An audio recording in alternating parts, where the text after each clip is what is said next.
السلام عليكم ورحمة الله وبركاته የተወደዳችሁና የተከበራችሁ ውድ የቢቢኤን አድማጮቻችን ኢንሻአላህ ጋዜጠኛ ኻሊድ መሐመድ ከቅሊንጦ እስር ቤት ለመላው የኢትዮጵያ ሕዝብ ያስተላለፈው የደብዳቤ መልእክቱ ደርሶናል እንደሚከተለው እናቀርበዋለን አብራችሁን ቆዩ የእስር ቤቱ ጀግና የእስር ቤቱ ንጉስ የእስር ቤቱ ንጉስ ሁሉን ያሰለፈው አኺ አንተ ሁሩን وراء السجود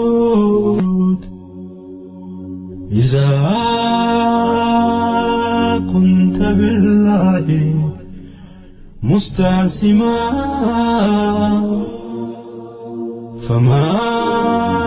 فماذا يديرك كيد الأبيد يدرس ملكتي ፍትህ ለተጠማችሁና ፍትሃዊ ስርዓት ናፋቂ ለሆናችሁ እንዲሁም ለትክክለኛ ዲሞክራሲያዊ ስርዓት መስረታና ግንባታው የበኩላችሁን አስተዋጽኦ እያደረጋችሁ ለምትገኙ ኢትዮጵያውያን ይድረስ የሃይማኖት ነጻነታችሁን ለተነፈጋችሁና በአምባገነኖች የተነጠቃችሁትን የእምነት ነጻነት ለማስመለስ በትግል ላይ ለምትገኙ ኢትዮጵያውያን ሙስሊሞች መልእክቴ ይድረስ አምባገነናዊ የወያኔ ስርዓት በህዝባችን ላይ ያደረሰውንና እያደረሰ ያለውን አፈናና በደል በመጋፈጥ ሙያዊ ዜግነታዊ ግዴታችሁን እየተወጣችሁ ለምትገኙ ጋዜጠኞች በሙሉ ይድረስ በዓለም አቀፍ ደረጃ የሰብአዊ መብት እንዲከበር እየተንቀሳቀሳችሁ ለምትገኙ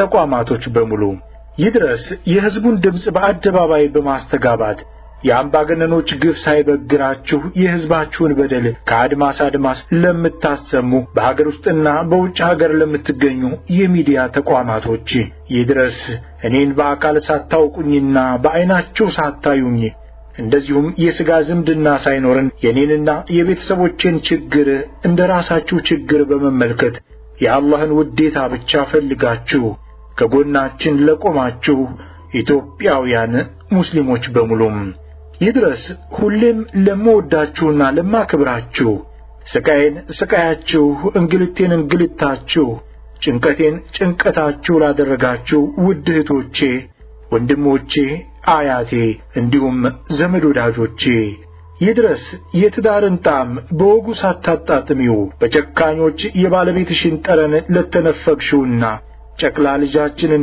እንደ እናትም እንደ አባትም ሆነሽ በፈተና መሃል እያሳደግሽ ለምትገኙና እንደዚሁም የጨካኞችና የአምባገነኖች ቁጣና ግልምጫ ሳይበግርሽ ሁሌም በየዕለቱ በእስር ቤት ደጃፍ ላይ ለምትንከራተችው ውዷ ባለቤቴ እንደዚሁም ገና በ3 ወር የጨቅላ ዕድሜሽ የአባትሽን እንክብካቤ ለተነፈግሽው ውዷ ልጄም እነሆ ብዙ መከራና ስቃይን በተጋፈጥኩባት ጠባባዊ እስር ቤት ጉረኖ ውስጥ ሆኜ ይህችን አጠር ያለች መልእክቴን አድርሻችኋለሁና በጽሞና አድምጡልኝ።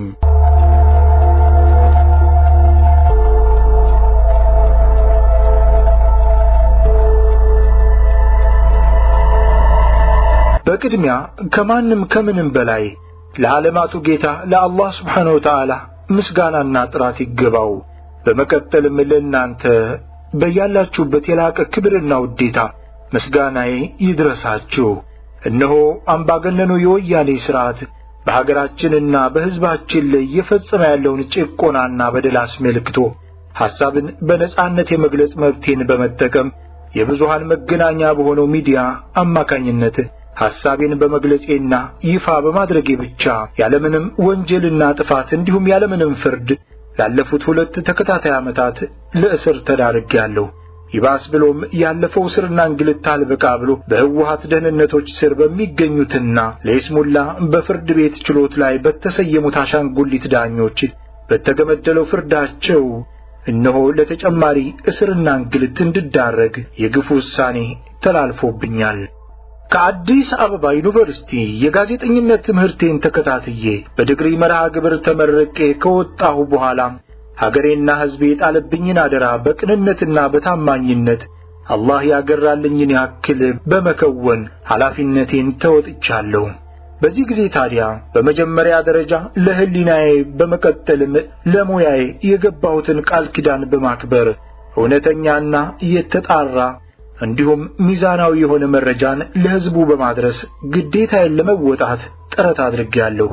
ይሁን እንጂ በሕዝብና በሀገር ላይ በደልና ግፍ እየፈጸመና ፍትህን እያጨለመ የሚገኘው የወያኔው አምባገነን ሥርዓት ድብቅ የሆነው የአፈና ሥርዓቱ መረጃዎቹ ለሕዝቡ እንዳይደርሱ ነበርና ፍላጎቱ ለምን አጋለጣችሁኝ በማለት እኔን ጨምሮ በርካታ ንጹሃን ጋዜጠኞችን እስርና ግፍን እንደ ሽልማት አበርክቶልናል። እናም የሀገሬ ሕዝብ ቱባ በሆነው የተረትና ምሳሌ አነጋገሩ ከዝንብ ማር አይጠበቅም ሲል የገለጸው እውነታ አሁን በደንብ ግልጽ ሆኖልኛል። ምክንያቱም እኔ የሚዲያ ባለሙያ እንደመሆኔ መጠን ከኔ የሚጠበቀውንና አቅሜ የፈቀደውን ያክል ኃላፊነቴን በመወጣት ሀገሬንና ሕዝቤን ባገለገልኩ የወያኔ ሥርዓት ግን የሰጠኝ ምላሽ እስርና እንግልት በመሆኑ ነው። አኺ አንተ ሁሩን ወራء السدود አኺ አንተ ሁሩን بتلك القيود ለአንድ ሀገር እድገትና ለሕዝቦች ሰላምና ነጻነት መረጋገጥ ሕግ፣ አዋጅ፣ ደንብና መመሪያ መውጣቱና መዘጋጀቱ በእጅጉ እንደሚያስፈልግ የዘርፉ ባለሙያዎች ጠንቅቀው ቢያውቁትም የሀገራችን አምባገነናዊ የወያኔ ሥርዓት ግን ሕግና ደንብ እንደዚሁም አዋጅ የሚያወጣው ዜጎችን ለማጥቃት በማሰብና በማለም በመሆኑ ከሌሎች የዓለማችን ክፍሎች ለየት ያደርገዋል። ለዚህም ደግሞ ማሳያዎቹ የሀገራችን ሕዝቦች የመብት ጥያቄ ባቀረቡ ቁጥር ጽንፈኛና አክራሪ፣ ጸረ ሰላም፣ አሸባሪ ወዘተ በማለት የሐሰት ውንጀላ ታፔላ በመለጠፍ ሕዝቡን ለማሰቃየት በርካታ እርምጃዎችን በመውሰድና ለሚያወጣቸው የአፈና ሕጎቹም የጸረ ሽብር አዋጅ ስያሜን በመስጠት ሀገሪቱን አስተዳደርበታለሁ ከሚለውና የሕጎች ሁሉ የበላይ የሚባልለትን የሕገ መንግሥት ድንጋጌዎችን በእጅጉ በመጻረርና በመጣስ ንጹሐን ዜጎችን እያንገላታ እየገደለ በየእስር ቤቶቹ እያጎረ ይገኛል። አዎ እኔም የዚሁ የአፈና ድርጊትና የአዋጁ ሰለባ ነኝ።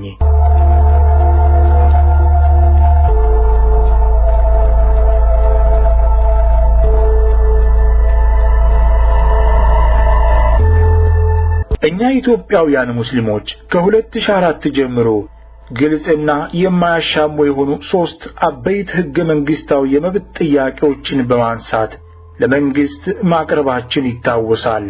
ይህንንም የመብት ጥያቄ ተከትሎ እኔና የሙያ አጋሮቼ በጋራ በመሆን የጋዜጠኝነት ሙያዊ ስነ ምግባሩ በፈቀደልን መልኩ የሀገሪቱ ግማሽ ዜጋ ወይም ከ40 ሚሊዮን በላይ ለሚሆነው የተጨቆነ የኢትዮጵያ ሙስሊም ማህበረሰብ ድምጽ በመሆን ድምጹን ለማሰማት የተለያዩ ሚዲያዎችን በመጠቀም መረጃዎችን ለሕዝብ ስናደርስ ቆይተናል። በወቅቱም ሁላችንም እንደምናውቀው የወያኔው ሥርዓት በሃይማኖታችን ጣልቃ በመግባትና በአገሪቱ የተለያዩ ክፍሎች የተደረጉ ሰላማዊ የተቃውሞ ሰልፎችን ለመበተን በሚል በርካታ ኢሰብአዊ ድርጊቶችን ፈጽሟል። ለአብነት ያክልም በአዲስ አበባ፣ በአሰሳ፣ በኮፈሌ፣ በሐርቡ፣ በገርባና በደጋን እንዲሁም በሌሎችም አካባቢዎች በርካታ ሙስሊሞች የመብት ጥያቄ በማቅረባቸው ብቻ ለሞት፣ ለእስር፣ ለአካል ጉዳትና ለስደት ተዳርገዋል። ክብር ለድምጻችን ይሰማ አመራሮችና ለህዝበ ሙስሊሙ ወኪሎች ይሁንና በወቅቱ ምንም እንኳን የወያኔ ግፍና በደል ገደቡን ያለፈ ቢሆንም ህዝበ ሙስሊሙ አላስፈላጊ መስዋዕትነትን እንዳይከፍል በማሰብ በልዩ ጥንቃቄ ሰላማዊ የትግል ስልትን በመምረጥ እንደዚሁም ታግሎ በማታገልና በወያኔ ሥርዓት ካድሬዎች የረቀቀ ተንኮልና የማጋጨት ስልት በሙስሊሞችና ክርስቲያኖች መካከል እንዲፈጠር የታሰበው የጥላቻና የመጠላላት ተንኮልና ሴራ በአላህ Subhanahu Wa Ta'ala ፍቃድ ሊከሽፍ ችሏል። ዳሩ ግን ሁሌም ቢሆን ሰላማዊ ትግል ትልቅ ስጋትና ጭንቀት የሚፈጥርበት ህወሓት መራሹ ቡድን መብቱን በሰላማዊ መንገድ በመጠየቅ ላይ በሚገኘው ህዝበ ሙስሊም ላይ የታጠቀ ኃይል በማዝመት ዘግናኝ ኢሰብአዊ ድርጊቶችን በመፈጸም የዜጎችን ዴሞክራሲያዊ መብት ከናካቴው አፈርድሜ በማብላት አኮላሽቶታል። ለአብነት ያክልም በአዲስ አበባ ከተማ ብቻ በህዝበ ሙስሊሙ ላይ ማለትም በአወሊያ ግቢ በታላቁ አንዋር መስጂድና በአዲስ አበባ ስታዲየም የፈጸማቸው ኢሰብአዊ ድርጊቶች ግልጽ ማሳያዎች ናቸው።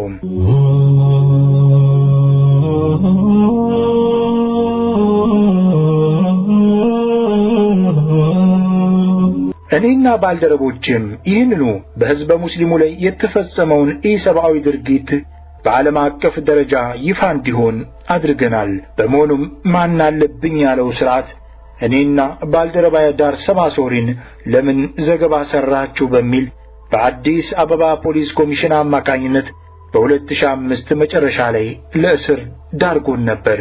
በዚህ ወቅትም በመርማሪ ፖሊሶች አማካኝነት የተለያዩ ቶርቸር ማሰቃያ ዘዴዎችን በመጠቀም አካላዊና ስነ ልቦናዊ ግፎችን ከፈጸመብን በኋላ በዋስትና ምክንያት ለተወሰነ ቀናት እስር ስንንገላታ ቆይተን ልንፈታ እንችለን ነበር።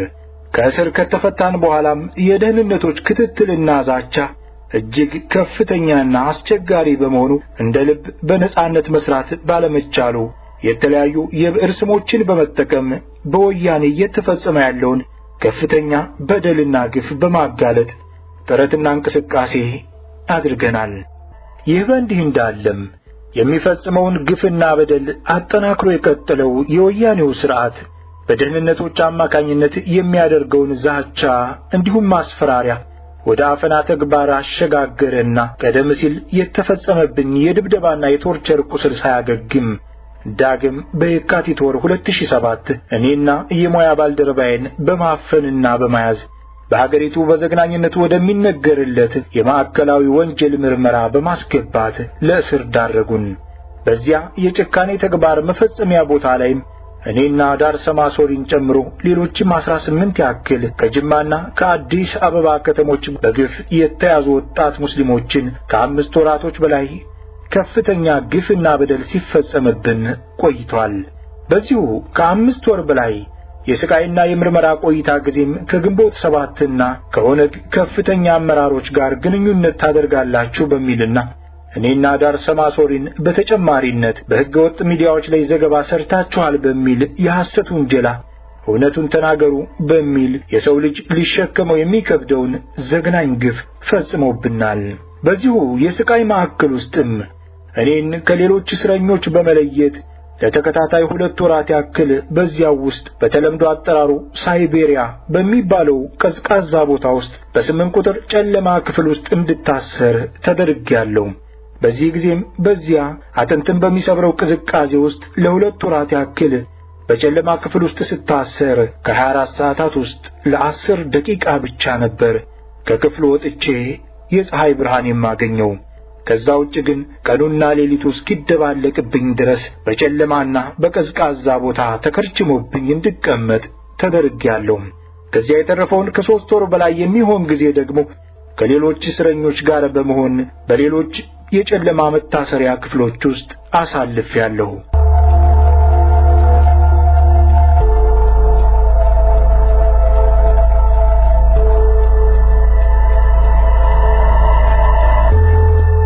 በእነዚሁ ከ5 ወራቶች በላይ የስቃይና የመከራ ጊዜያት በማዕከሉ ጨካኝ መርማሪዎች የሚፈጸመው ዘግናኝ የምርመራ ሂደት የአላህ እርዳታ ለራቀው ሰው ህሊናውን አስትቶ ያሳብዳል። ለአብነት ያክልም የሰው ልጅ ክቡር የሆነው ገላ ራቁት ተደርጎ ልብስን አስወልቆ ከመደብደብ ጀምሮ ጣሪያ ላይ አንጠልጥሎ ስስ ብልቶችን በመግረፍና በማቁሰል እንደዚሁም በአደገኛ የኤሌክትሪክ ንዝረት እያሰቃዩ በማስለፍለፍ ዘግናኝና ሰቅጣጭ የምርመራ ግፍ ተግባር ይፈጸማል። እናም ከዚያ ሁላ የግፍና የመከራ ጊዜያት በኋላም ወደ ማረሚያ ቤት መዛወሪያ ጊዜያችን ሲቃረብ እነዚያው ጨካኝ መርማሪዎች የትም አታመልጡንም፣ ዳኛው የኛ ነው፣ አቃቢ ሕጉም የኛ ነው፣ ፍርድ ቤቱም የኛ ነው፣ ልክ እናስገባችኋለን እያሉ ከችሎቱ በፊት የፍርዱን ፍጻሜ ይነግሩናል። በእነዚያ ተከታታይ የስቃይ ጊዜያቶች ከብዙ ልመናና ተማጽኖ በኋላ ለጥቂት ጊዜያት ያክል ቤተሰብን እንድንገናኝ ከመደረጉ ውጭ አብዛኛውን ጊዜ ቤተሰቦቻችን ስለኛ ምንም መረጃ አልነበራቸውም። እናም እነዚያ ደህንነቶች ቀደም ሲል እንደፎከሩትም ከዚያን ጊዜ ውጭ ፈጽሞ የማንተዋወቅ 20 ያክል ሙስሊሞችን ከተለያዩ ቦታዎች ለቃቅመው በማገናኘት እስላማዊ መንግስት ሊመሰርቱ ነው፣ መንግስትን በኃይል ከስልጣን ሊያወርዱ ነበር፣ የታሰሩትን የህዝበ ሙስሊሙን ወኪሎች በኃይል ለማስፈታት ተንቀሳቅሰዋል በማለት በሐሰት በተቀነባበረ ክስ ፍርድ ቤት በማቅረብ ለሁለት ተከታታይ ዓመታት ያለምንም ፍትህና ፍርድ በቀጠሮ ያመላለሱ ሲያንገላቱን ቆይተዋል። አንተ ወንድሜ ነፃነ ጠላት በሐሰት ኮነነ። ውድ ወገኖቼ ሆይ እንግዲህ እኔና ባልደረባዬ እንደዚሁም ሌሎች ሙስሊሞች ለዚህ ሁሉ እንግልት የዳረገን ሰላማዊ ሆነው የህዝበ ሙስሊሙን የመብት ጥያቄ ሂደቶች በመቀላቀላችንና እኛም እንደ ሙያተኛ በመዘገባችንና ለዓለም አቀፍ ማህበረሰብ በማሳወቃችን ብቻ ነበር። አዎ ዛሬም ቢሆን የምንለው ይህንኑ ነው። ኢትዮጵያውያን ሙስሊሞች የመብት ጥያቄዎችን ፍጹም ሰላማዊ በሆነ መንገድ ያለ አንዳች ሁከትና ብጥብጥ አንዲትም እንኳን ጠጠር ሳይወረውሩ በወያኔ የተጠመደላቸውን የተንኮል ወጥመድ በጥንቃቄና በብልሃት በመሻገር በሀገራችን ብሎም በዓለም አቀፍ ደረጃ ተወዳዳሪ ያልተገኘለት ፍጹም ሰላማዊ እንቅስቃሴ አከናውነናል። እኛም ይህንኑ እንቅስቃሴ እንደ ጋዜጠኝነታችን ለሕዝብ ይፋ በማድረጋችንና የወያኔን ሴራ በማጋለጣችን በአካላችን ላይ ከፍተኛ ድብደባ በመፈጸምና አስቀድሞ ባዘጋጀውና ባቀነባበረው ድራማዊ ክስ አሸባሪ በማለት ፈርጆናል። በእርግጥ መረጃን ለሕዝብ ይፋ ማድረግ ሽብር ባይሆንም ወያኔ ግን መፈረጅ ብቻም ሳይሆን በተገመደለው ፍርድ ወስኖብናል። በውድ ኮሚቴዎቻችን ላይ 22 ዓመት በመፍረድ የተጀመረው ድራማ በሌሎች ንጹሃን ሙስሊሞች ላይና በእኛ ላይ መደፍደፉን ቀጥሎ እኔና ባልደረባዬን ዳርሰማ ሶሪን ጨምሮ በክስ መዝገቡ በሐሰት ተጠርጥረን የተወነጀልነው ተከሳሾች ላይ ጥፋተኛ ናችሁ ተከላከሉ የሚል የይስሙላ ውሳኔ በፍርድ ቤቱ ቢሰጠንም እኛ ግን በፍትህ ሥርዓቱ ላይ ያለን እምነትና ተስፋ ስለተሟጠጠ ምንም እንኳን የምንከላከልበት ከበቂ በላይ ማስረጃ ቢኖረንም የፍርድ ቤቱ ድራማ ማሟያ ላለመሆን ላለመከላከል በመወሰን ቀድሞ በደህንነቶች የተፈረደውን የግፍ ፍርድ መቀበልን መርጠናል። እናም ሕሊናቸውን የሸጡት የሀገርና የሕዝብን አደራ ቀርጥፈው የበሉት የጨለማው ፈራጆች ባልደረባዬ ዳርሰማ ሶሪ ላይ 4 ዓመት ከ5 ወራት እንደዚሁም በተቀረነው ተከሳሾች ላይ በመደዳው ልክ በአንዴ እንደሚመረት የፋብሪካ ዕቃ 5 ዓመት ከ6 ወር በማለት ግምድል ፍርዳቸውን አስተላልፈዋል። የህሊና እስረኞች መንፈሳችሁ ነጻ፣ ምንም አይወጋችሁ የጸጸት ፍላጻ፣ ፍርሃት ያሸነፈው እሱ እንጂ ታሳሪ፣ ሕዝብ ሁሉ የጠላው የሆነው ከሳሪ። ለአላህ ስብሓነሁ ወተዓላ ምስጋና ይገባውና እኔ በዚህ ፍርድ ፈጽሞ አላዝንም። አልሐምዱሊላህ። ምክንያቱም የተፈረደብኝና የተፈረደብን ለእምነት ነጻነታችን በመታገል ከሐቅ ጎን በመቆማችን በመሆኑ እንደውም ልበ ሙሉነት ይሰማኛል። ደግሞም ሁሉም ነገር በአላህ ስብሓነሁ ወተዓላ ፍቃድ የሚከናወን እንጂ በሰው ልጆች ፍላጎትና ፍርድ የሚከናወን ፈጽሞ አይደለም። በመሆኑም ዛሬ ላይ የአላህ ስብሓነሁ ወተዓላን ውሳኔ በጸጋ በመቀበል ነገን ደግሞ በእርሱ ላይ ተስፋዬን በመጣል በሙሉ እምነት እጠብቃለሁኝ። መቼም ይሁን መቼ ኢንሻአላህ መፈታቴ አይቀርም። አዎ እፈታለሁ፣ እንፈታለን። ታዲያማ ያን ጊዜም ሆነ አሁን ልክ እንደ ትላንቱ ሁሉ ለእምነት ነጻነት መብቴ፣ ለኢትዮጵያ ሕዝብ ነጻነት መብት፣ እንደዚሁም ሐሳብን በነጻነት የመግለጽ መብት እስኪከበርና የአንድ ብሔር የበላይነት እስኪያበቃ ድረስ በትግሌ እቀጥልበታለሁ። ድል ለፍትህ ናፋቂ ኢትዮጵያውያን ይሁን። ድምጻችን ይሰማ። ጋዜጠኛ ካሊድ መሐመድ ከቂሊንጦ ማረሚያ ቤት። እንበል በቃ በቃ መከራ ሰቆቃ፣ እንበል በቃ በቃ ወገን ሁሉ ንቃ፣ እንበል በቃ በቃ አንደኛው ሲጠቃ፣ እንበል በቃ በቃ ሌላ ይበል በቃ፣ በቃ በቃ በቃ ይብቃ በቃ በቃ